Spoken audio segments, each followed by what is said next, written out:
Baik teman-teman, kita akan mulai sesi coaching kita hari ini ya. Pelaksanaan coaching kita hari ini. Pada hari ini kasus yang pertama, coachnya Ibu Marlis dan coachingnya Ibu Helvanita dan pengamatnya Ibu Sri Ishana. Untuk kasus yang pertama, mari kita segera lakukan. Baik, terima kasih Bu Sri atas panduannya. Di sini kita akan membahas kasus satu, yaitu mengenai kasus Rani yang sebelumnya kita sudah baca bersama-sama.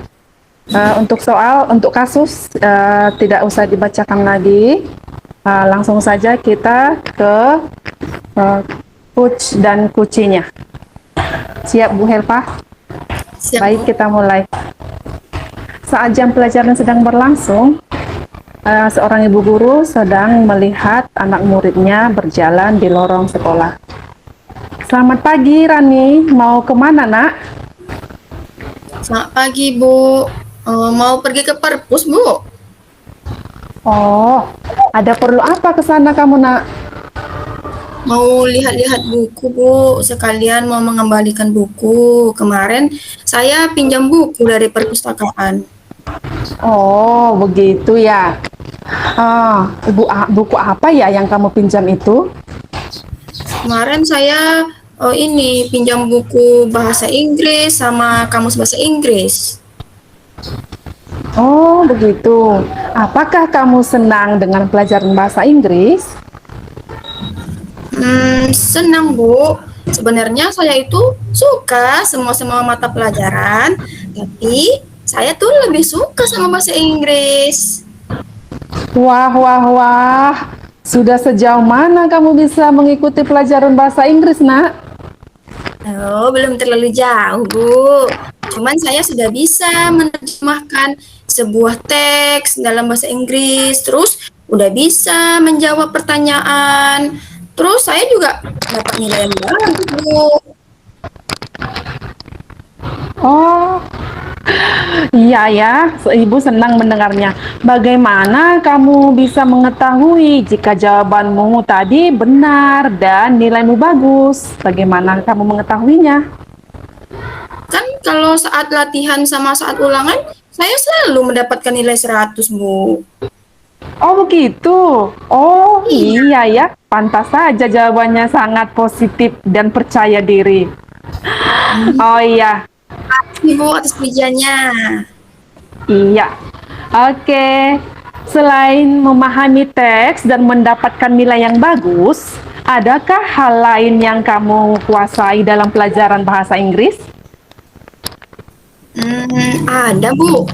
Saya itu bisa berpidato dalam bahasa Inggris dengan lancar. Wow, luar biasa sekali ya, Nak. Ibu salut dengan kamu. Terima kasih, Bu. Terkait kata berpidato, ada lomba berpidato bahasa Inggris. Nah, Ibu mau menawarkan kamu agar ikut lomba pidato antar kabupaten. Nah, bagaimana menurutmu, Nak? Apakah kamu mau? Gimana ya, Bu? Sebelumnya saya terima kasih atas perhatian Ibu. Tapi saya Bu, saya kurang percaya diri. Saya malu. Wah, apakah kamu tidak ingin mengikuti lomba tersebut? Gimana ya, Bu? Eh, Gimana ya? Saya itu bukannya nggak mau, tapi saya takut. Saya malu, Bu. Nggak pede saya. Waduh, oke. Apa kira-kira hambatan atau gangguan yang dapat menghalangi kamu dalam berpidato di depan umum? Hmm, saya selama ini belum pernah, Bu, tampil di depan umum. Makanya saya itu malu. Saya itu nggak pede gitu. Jadi saya itu masih belajar di lingkungan sekolah dan di rumah saja, Bu. Itulah alasan saya. Oh, itu alasannya. Oke. Kira-kira usaha apa yang bisa kamu lakukan agar berani tampil di depan umum? Mungkin saya akan meminta bantuan sama ibu guru bahasa Mm-mm. Inggris untuk dapat melatih saya dan mengajari saya untuk bisa tampil di depan umum gitu, Bu. Oh iya iya iya banget. Jawabannya sangat bagus. Lalu apa rencanamu selanjutnya?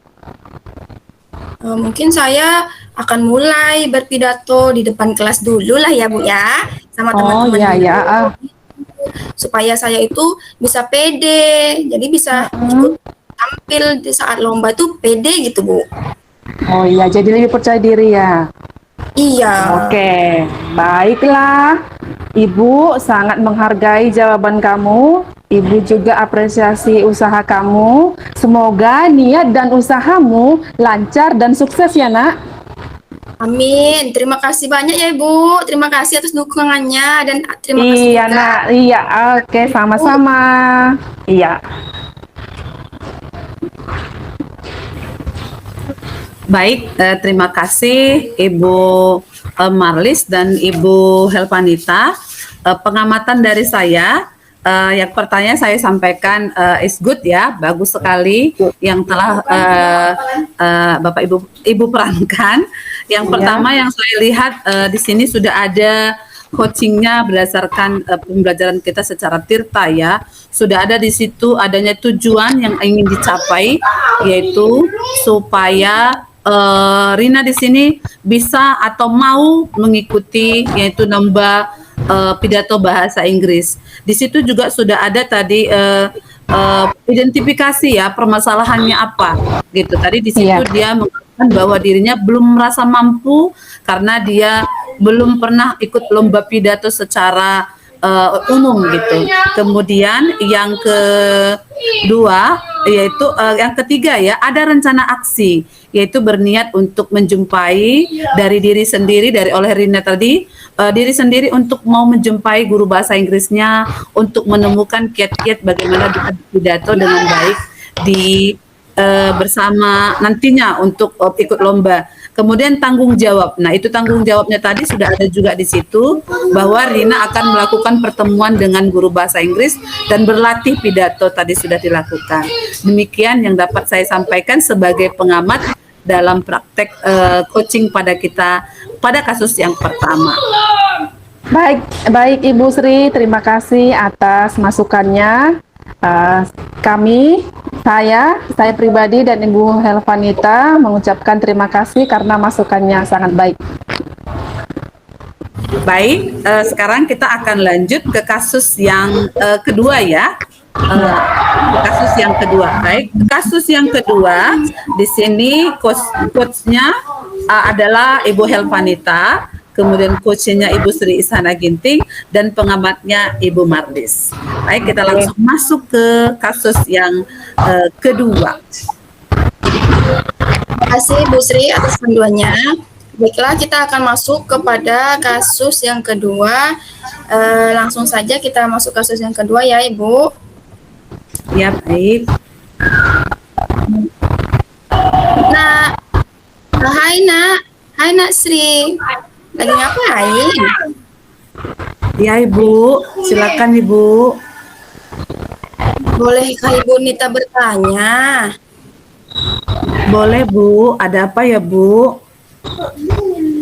Akhir-akhir ini Bu Nita sering sekali melihat kamu melamun di kelas. Apakah ada masalah yang sedang kamu pikirkan, Sri? Iya nih, Bu. Saya merasa ada guru yang tidak adil pada saya, Bu. Bolehkah saya bercerita dengan Ibu Nita? Boleh dong, Sri. Silahkan. Lalu, setelah kamu bercerita nanti, apa yang kamu harapkan? Saya ingin mendapatkan solusi, Bu, dari masalah yang sedang saya hadapi. Baik. Kalau begitu, bolehkah Ibu mendengar ceritamu lebih lengkap lagi, Sri? Boleh, Bu. Seperti ini loh, Bu. Salah satu guru mata pelajaran sering sekali menyindir saya, Bu, karena saya tidak mengikuti les yang diadakan oleh ibu tersebut. Dan saya juga merasa diperlakukan tidak adil loh, Bu. Hmm? Tidak adil? Tidak adil bagaimana, Nak? Mengapa kamu merasa seperti itu? Iya, Bu. Saya merasa nilai yang diberikan itu tidak adil, Bu. Saya melihat nilai teman-teman saya yang mengikuti les selalu diberikan nilai tinggi, sedangkan nilai saya tidak sama dengan mereka. Padahal saya bisa mengerjakan soal-soal yang diberikan dengan baik, Bu. Ternyata begitu. Jadi, rencana kamu apa yang akan kamu lakukan terkait hal tersebut, Sri? Saya akan mencoba menemui guru tersebut, Bu, secara pribadi dan bertanya terkait permasalahan yang saya rasakan saat ini. Bagus sekali, Sri. Ibu yakin kamu akan mendapatkan jawaban yang baik terkait permasalahan kamu ini. Apalagi yang bisa kamu lakukan, Nak? Saya berpikir untuk selanjutnya saya akan belajar lebih giat lagi, Bu. Saya akan membuat jadwal untuk dapat mengatur ulang waktu untuk saya belajar, Bu. Wah, bagus sekali ya, Nak ya. Rencana kamu sangat bagus sekali. Lalu, siapa yang akan dapat kamu mintai bantuan untuk dapat menjalankan komitmen kamu itu? Eh, Tentunya teman baik saya dong, Bu. Saya akan meminta bantuannya untuk belajar bersama, Bu, karena kami sama-sama suka belajar, Bu. Wah, hebat ya kalian ya. Itu adalah solusi yang sangat bagus, Nak. Bunita sangat bangga sekali sama kamu. Bunita yakin kamu akan dapat mewujudkan apa yang sudah kamu rencanakan tadi. Baik, Bu. Terima kasih ya, Bu Nita, sudah meluangkan waktu untuk mendengarkan cerita saya. Saya pamit ya, Bu Nita. Sama-sama sayang. Jangan lupa ya, tetap bersemangat ya Sri ya. Baik, Bu. Terima kasih, Bu. Selamat siang, Bu. Selamat siang. Oke, baik. Terima kasih untuk Ibu Langsung Sri aja dan lah ke aku ya, biar Ya, biar oke, jangan silakan, motong Bu. waktu kita. Oke, terima kasih buat coach dan coachinya yang sudah menyampaikan kasus kedua ini dengan baik dan lancar. Di sini saya sebagai pengamat sudah mendengar dari awal hingga akhir tadi percakapan mengenai kasus kedua, yaitu seorang murid yang merasa dirinya diperlakukan berbeda oleh gurunya. Nah, adapun tujuan kasus ini tadi sudah disampaikan dengan jelas, yaitu mengenai terdapat seorang anak yang merasa berbeda, yang diberlakukan berbeda oleh gurunya. Lalu identifikasinya adalah mendengarkan keluhan atau masalah si anak tadi. Lanjut lagi, rencana aksinya adalah si anak mencoba untuk menemui gurunya tadi dan bertanya soal permasalahan yang dialaminya. Yang terakhir, tanggung jawabnya. Di sini si anak berniat untuk menemui gurunya, lalu bertanya secara langsung, lalu untuk nilai yang dia rasa nilainya itu tidak sesuai seperti apa yang dia harapkan, belajar lebih giat, lalu mengatur ulang jadwal belajar dengan temannya. Nah, di sini anak-anak di sini, si anak tadi berusaha untuk mencari solusi dengan bertemu dengan temannya dan belajar dengan temannya agar nilainya dapat seperti yang diinginkan oleh si anak tadi. Sejauh yang saya dengar semuanya sudah baik. Terima kasih untuk Ibu Sri dan Ibu Helvanita. Terima Ya, kasih Bu baik. Marlis. Oke, terima kasih Bu Merlis. Ya, baik, selanjutnya kita akan ke sesi yang ketiga ya, sesi yang ketiga. Baik, di sini yang untuk sesi yang ketiga sebagai coachnya itu adalah Ibu Sri Ishana Ginting dan coachnya itu adalah Ibu Marlis dan pengamatnya adalah Ibu Helvanita. Baik, kita akan langsung masuk ke kasus yang ketiga. Ya, kasus yang ketiga ya. Baik.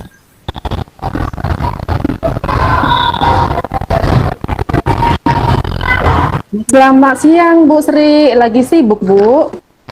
Ah, enggak Bu. Yuk sini. Kemarin Ibu waktu menelepon bilang mau cerita. Apa tuh Bu? Juga saya lihat sejak keluar dari ruang kepala sekolah, Ibu Marlis kelihatan murung dan kurang semangat. Kenapa Bu? Iya Bu, mau curhat saya Bu. Ada sedikit masalah waktu saya disupervisi oleh pengawas.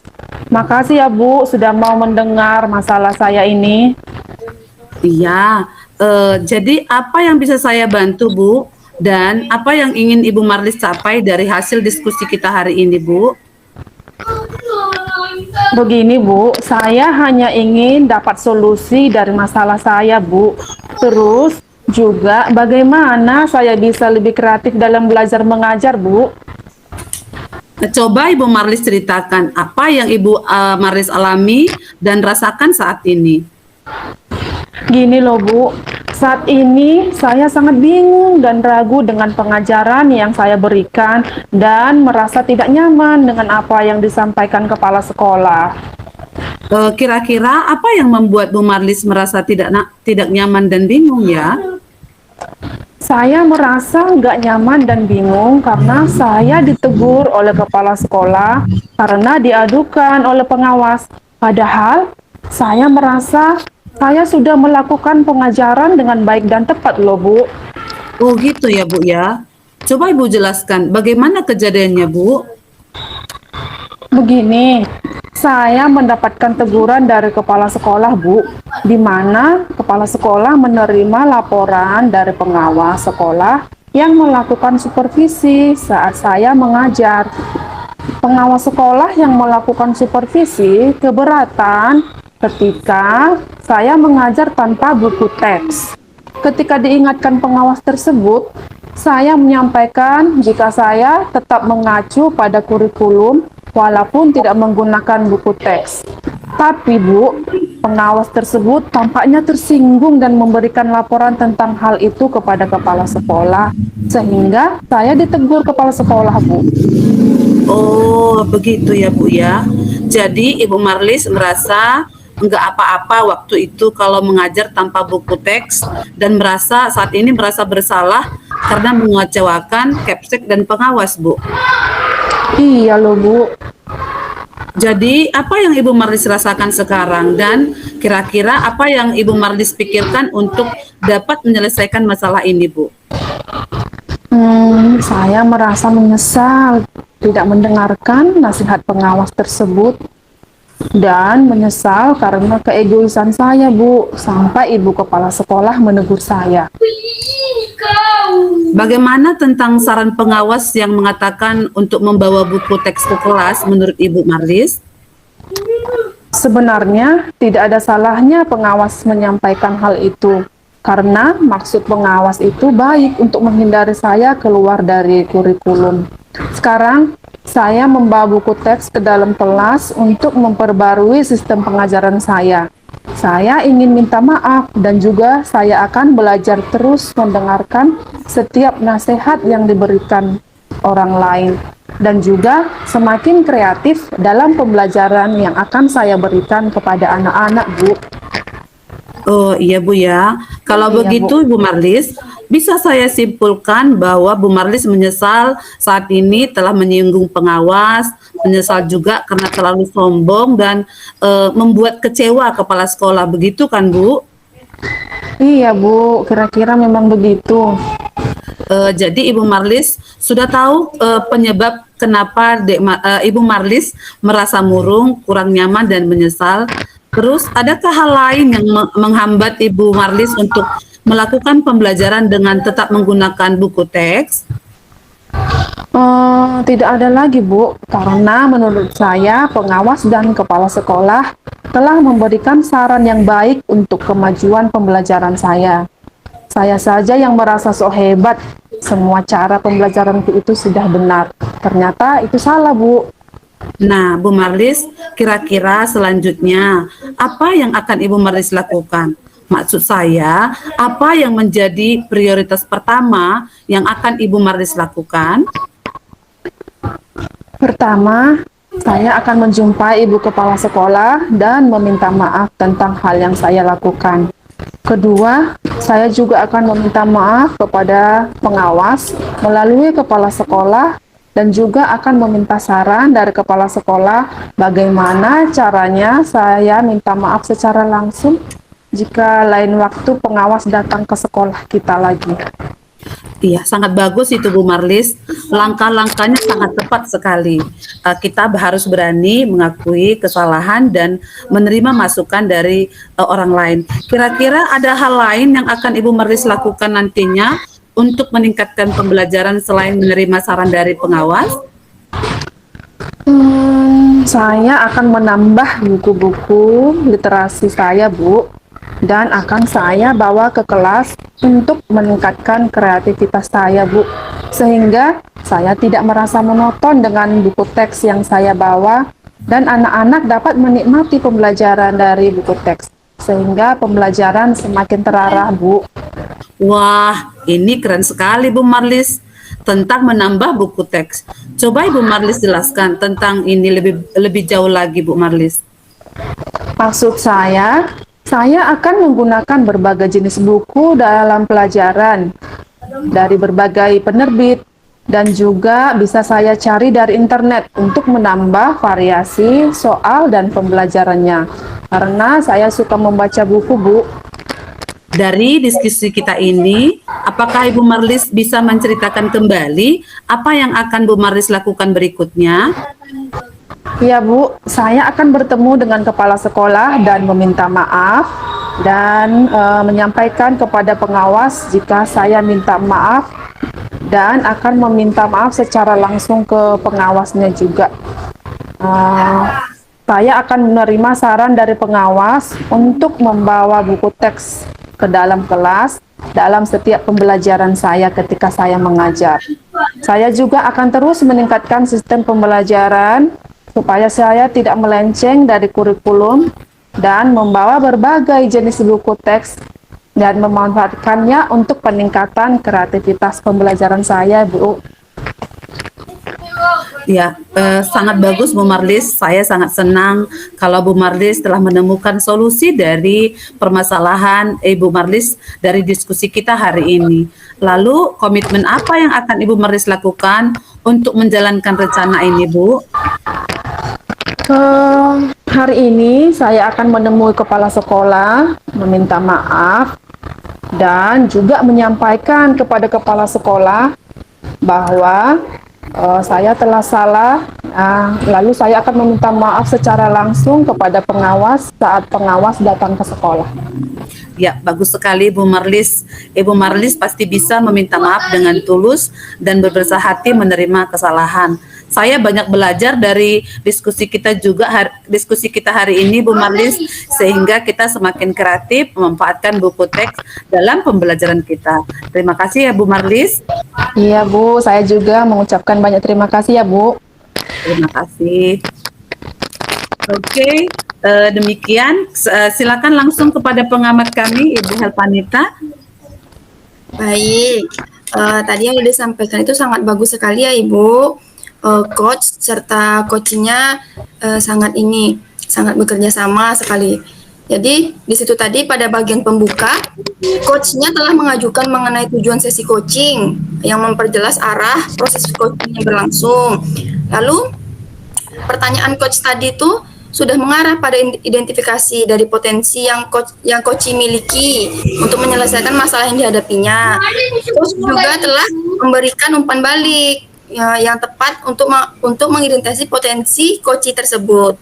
Lalu pada rencana aksinya, pertanyaan terbuka yang disampaikan coach dapat mengarahkan coach pada rencana aksi yang akan dilaksanakan coach untuk menyelesaikan masalahnya. Nah, coach juga memberikan umpan balik. Lalu tanggung jawabnya di situ, coach mampu mengarahkan coach untuk mampu membuat komitmen melakukan perubahan dalam memperbaiki keadaan yang dihadapinya dengan segera agar tidak berlarut-larut dan agar bisa mengembalikan performa kinerja performa kinerja coachingnya di lingkungan kerja. Tuh, misalnya ini. Oke. Baik, Baik. terima kasih Ibu Helvanita sebagai pengamat telah memberikan penilaian-penilaian yang positif bagi kami coach dan coachingnya.